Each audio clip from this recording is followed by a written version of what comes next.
Hey everyone, Brandon here, back with another video, and today we're going to be talking about how to boost your credit score over 800 in the next 30 to 45 days. This is something that anybody can do. This is a strategy, a tactic that anybody can start with, and it'll instantly boost your credit so that you can get a higher credit score. So I'm going to explain that. We're also going to talk about how credit works. If you're a beginner, how do you start building credit? How does credit work, and how do you improve your credit in general? Short-term, quick fixes, as well as long-term in the overall grand scheme of time. So let's talk about it. Number one is I'm going to pull up a chart. It's by Ask CB, which is a YouTube channel all about credit. He made this chart and organized it in a perfectly understandable and easy to understand way.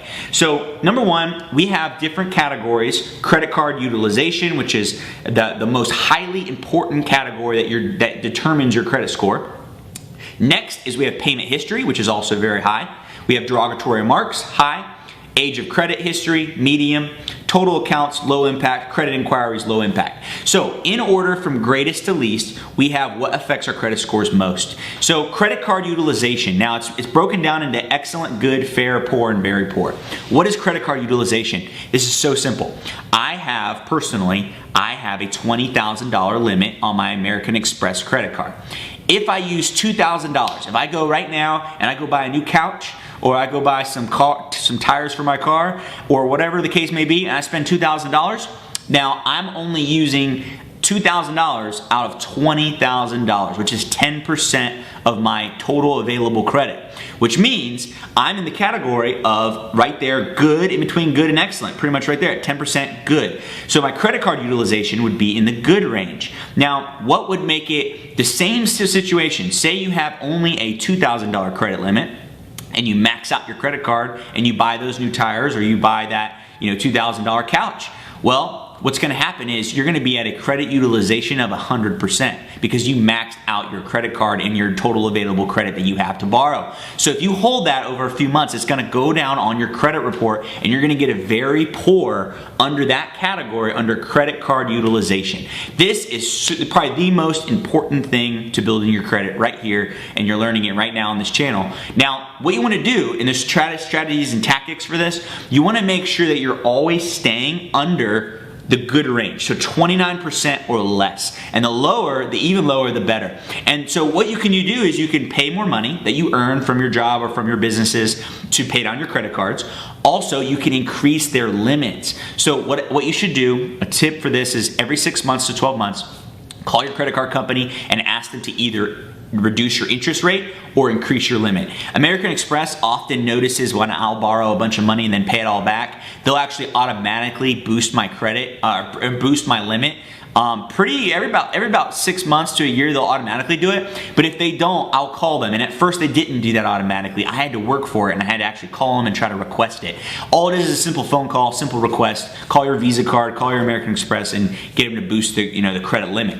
When you have a higher credit limit, you're going to be using less debt. Now this is going to require self-control, because now that you have all this money available that you could borrow, you got to remember, it's not your money, it's someone else's money, and you're just able to borrow it whenever you need to, but they're going to charge you interest on it. And so you want to have that internal self-control to only use that credit card for strategic purchases, or things that really matter, and not just waste it on different things.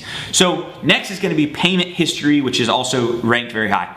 You want to have, ideally, you want to make every single payment on time. Now, there's a caveat to this, because sometimes credit card companies will not actually they won't put it on your credit that you missed a payment. Like if you missed that 1 month, sometimes there's a grace period, and so you're going to want to find out if there is even a grace period and how long it is until it actually goes on your credit report with your credit card company. But you want to make sure, to the best of your ability, you're not obviously borrowing too much money, and you're able to pay it back every month whenever the payment's due. So 100% is going to put you in excellent. 99% good, fair, 98, 97. Very poor is going to be 97% or less. So that's not a lot of wiggle room. If you're making late payments, it's going to destroy this section of your credit scores. You're going to have a very poor score. Next is derogatory remarks. This would be closing accounts, and closing accounts that are in debt. So you owe a lot of money on it, and there's collection calls coming after you trying to get you to pay it. This is a high, pretty high to medium, upper medium detriment to your credit score. It's going to hurt your credit score. So the goal is to not close accounts. And also definitely do not close them if you have, you're a lot of debt on that account and you just can't take it anymore. Totally, the best thing to do would be, there's strategies, and this is a whole other topic, but what you can do is sometimes you can negotiate your debt. So if you have a debt with a collection company or something, you can negotiate that to be less. But at minimum, you want to make your minimum payment and at least look like you're trying to pay some payments until you can finally get some additional income to wipe out that debt. Next is going to be age of credit history. So credit history is a hard one for a lot of young people. It's hard for me. It was hard for me with my car and my house, all these things. So credit history is how long your accounts have been open. So when you're as early as possible, if you do not have a credit card and you're watching this video, you should absolutely get one as fast as possible. You should get like 3 as fast as possible, or 5. So what you want to do, and then just have self-control and not spend all that money. But what you want to do is you want to have credit history. And credit history is, you may not care about this now, but it's going to affect you when you do care about it. Credit history comes in handy when you've had a relationship where, okay, I have a credit card, but I don't really use it because I use my debit card all the time. I'm going to pay for my gas. Every time you pay for gas, every week to 2 weeks, you fill up your gas tank. Well, what you could do is you could use your credit card to pay it and then pay it off at the end of the month. Do that. That's how I personally started building my credit. And then just do it on multiple cards. So buy groceries on one card and buy your gas on another card, and then pay that off. You're going to be using a very low amount of your debt utilization, which is the most important. Then you're also going to you're starting to build history. You're starting to make payments on time. So that's how you could start. Next is going to be total accounts. Total accounts is an exciting one, and that's where I'm actually struggling. I think I have 5 accounts right now, which would only put me in the poor category, which is really bad. And so my goal is to get to about 12 types of credit accounts that I have available to me. So how you can do that? Well, you're going to have to, apply for different credit cards, get a personal line of credit from the bank. Auto loan, mortgage loan, different loans also go affect your credit. And so this is something that is lower impact, but it's more of a long-term thing. So over time, over the next 10 years of your life, you should be acquiring more credit cards, not that you're spending on, but that you're borrowing a little bit, paying it back, borrowing a little bit, paying it back. Now, it even shows you on the excellent category that people with 850 credit scores are showing total accounts as 21 accounts or more of lines of credit. Now, and this is facts, so this is not, and don't necessarily hate me for explaining it to you. This is how the game works, and the goal is to understand how this works so we can play it to our advantage and slowly work to it, work this direction in our life over time. So good, 11 to 20. Fair, it should be about 10 to 20.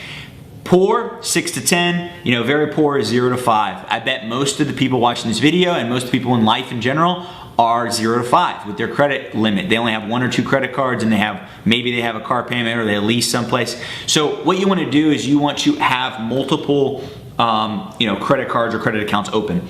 Last one, low impact credit inquiries. 0, obviously, credit inquiries. We're talking about throughout a year, how many credit inquiries are you getting onto your credit? Now, this is what drives me crazy, because I'm always trying to call and boost my credit score, or I'm trying to buy a house or buy a car and do all these things. And that all goes towards your credit inquiries. And there's 2 different kinds. There's hard pulls and soft pulls. Hard pulls is what we're talking about in this case, which is going to be getting an auto loan, getting a house loan, any hard pull of your credit, where they have to look at your whole financial situation and make a decision if they're going to give you money or not. That is something that counts. Now, soft pulls is going to be more like, and you could have multiple of these throughout the year, but you still want to have as least amount of them as possible. Sometimes credit cards could be a soft pull. I don't know of any personal situations of that. But also, when you're trying to get a lease and they're pulling your credit to check to see if your credit history for your lease, then that would be an example of a soft pull credit. So, how can we improve this now, starting today? Well, what we can do is we can do something called piggybacking. Piggybacking is a strategic way to just about instantly improve your credit. Now, we want to make sure we warn you: do not co-sign. Do not co-sign with somebody that has bad credit on a credit card, because they're going to ruin your credit more than likely eventually, because they obviously have issues paying their credit off. So what you want to do is, this is a strategic operation, and there's 2 standpoints. There's the person that's going to help the other person, then there's the person that's getting helped, okay? Person with bad credit that's getting helped. What you need to do is you need to find somebody who has a long history of an account. They make their payments on time. and they have a good credit score, and you want to get added, and this is probably a family member or could be a friend, and you want to get added as an authorized user of their credit card. An authorized user, you're going to need to make sure it's going to report. So they need to have a social security number. You need to they need to be asking you for that so that they can report this on your credit. So the way this works is all of the transaction history and the payments that they've made that are on time is going to go towards your new credit report. And so over time, in the next 6 months, this could dramatically influence your credit. So whatever their credit limit is, that's gonna go on your credit score. How often you're making these payments, that's gonna go on the credit score. Their credit history, their time of the account is also gonna be added to your credit score. Now, this is a tactic that people have said that is gonna go away from time to time. It still is possible for you to do this. And so you just wanna call your credit card company and see if they're able to allow you to add people as an authorized user. Now, if you own the credit card, like for instance, I have my $28,000 American Express credit card. If I was going to add somebody, I would want to make sure that I can trust them. Obviously, they're having trouble currently with their credit score, so do I think that, do I believe in them enough to be able to, add them as an authorized user and trust them with my credit card and then, have that responsibility of paying it off? Now, it does not affect your credit in a negative way. So there's somebody with bad credit and they're being combined and joined to your account as an authorized user. None of their bad transaction history, their credit report history, comes with it. It only affects their account in a positive way for the future. So their previous credit habits do not affect you or your credit or anything like that. It only helps them by adding to their future credit reporting that they have a new limit, they have higher, a longer history, and they're making their payments on time. All right, so the last strategy is gonna be something that's very, very obvious, but it's called rapid repayment. And what we wanna do is obviously just get a bunch of cash and pay off our credit cards. Now, what you can do though, I wanna show you how powerful this is. There was a time where I had I think a 580 credit score, and I had, I think, $15,000 on the credit card, and I'm not sure what my credit utilization was at that time.